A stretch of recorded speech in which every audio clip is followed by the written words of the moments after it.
मतलब आखिर के अगर 60 साल या 70 साल एजुकेशन के मामले में भारत में अगर आप चर्चा करो तो मुझे लगता है कि यार इस घड़ी में जब आप मुझे देख रहे हो, मैं आपको कह रहा हूँ, और हम और आप मिलके जो देख रहे हैं हमारे आसपास में होने वाली चीज़ें जो एजुकेशन को लेकर चर्चा हो रहे हैं, उसमें मुझे लगता है कि इस घड़ी में चर्चाएं होना ना होना लाजमी है, अलग बात है, लेकिन इस घड़ी में भारत में सबसे कमज़ोर एजुकेशन सिस्टम चल रहा है।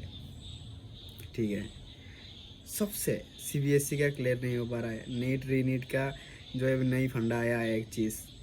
ठीक है, जो लेखपाल का जो जो था उसका एग्ज़ाम सही से कंडक्ट नहीं कर पा रहे हैं। यूपीएससी की जो कहानी है उसका जो एडवांस होता है उसका जो पेपर है वो तो अपनी मामला है, वो तो हमारे औकात से बाहर है भाई, हम तो खैर सोचते भी नहीं है उस चीज़ को लेकर। लेकिन ये बात सच है कि हम इस वक्त सबसे बेकार घड़ी में एजुकेशन के मामले में सबसे बेकार घड़ी से हम गुजर रहे हैं। इस चीज़ को आप नकारा नहीं सकते। नौजवानों को देखो, कोई प्रोटेस्ट करने जाता है नौकरी के लिए तो उनको डंडे, पानी की बौछार उन पर होता है, वाटर कैनन का इस्तेमाल होता है। ठीक है, एजुकेशन मिनिस्ट्री मंत्रालय के ऑफिस में आग लग जाती है, जैसे कि यार वो कोई चाय की टोकरी हो, वहाँ पर आग लगाई जा रही है। ठीक है, और आज आज हुआ ये कि यार एक हैकर ने पूरा री नीट की जो पोर्टल है उसको ही हैक कर दिया, और उसने ट्विटर पे मतलब एक्स पर आके सब कुछ लाइव दिखाया। ठीक है, और उसने कहा इस चीज़ को आखिर में कि ये सबसे कमज़ोर पोर्टल में से एक है जो हैक करने के मामले में सबसे कमज़ोर। आप बताओ यार उस पोर्टल में मतलब कौन किस सेंटर में रहेगा, सेंटर कहाँ पड़ेगी, क्या पड़ेगा, वो सब उसने दिखाया कि यार कैसे होता है।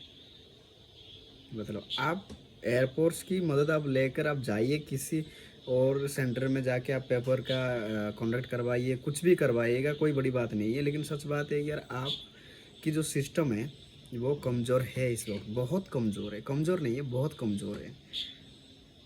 और इसका सबसे बड़ा जो वजह मैं मानता हूँ कि यार इन्वेस्टमेंट एजुकेशन सेक्टर में जो इन्वेस्टमेंट है वो बहुत कम है।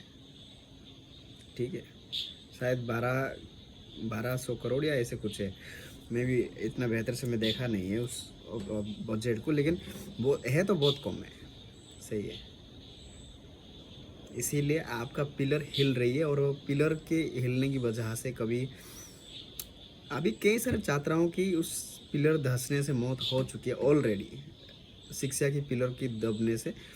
अब और कितने पिलर दबेंगे और उस दबने के बाद कितने और बच्चे मारे जाएंगे वो बात पता नहीं है, लेकिन इस वक्त हम हमारे देश के इतिहास के सबसे कमज़ोर शिक्षा की घड़ी से गुजर रहे हैं। इसको आप नकारा नहीं सकते हैं, किसी भी मामले में आप इसको ग्रहण करना पड़ेगा, क्योंकि किसी भी चीज़ में जाओ आप पिछले 1 2 3 साल जाके देखो तो आपको समझ आएगा कि यार क्यों मैं ये बात कह रहा हूँ। शुक्रिया।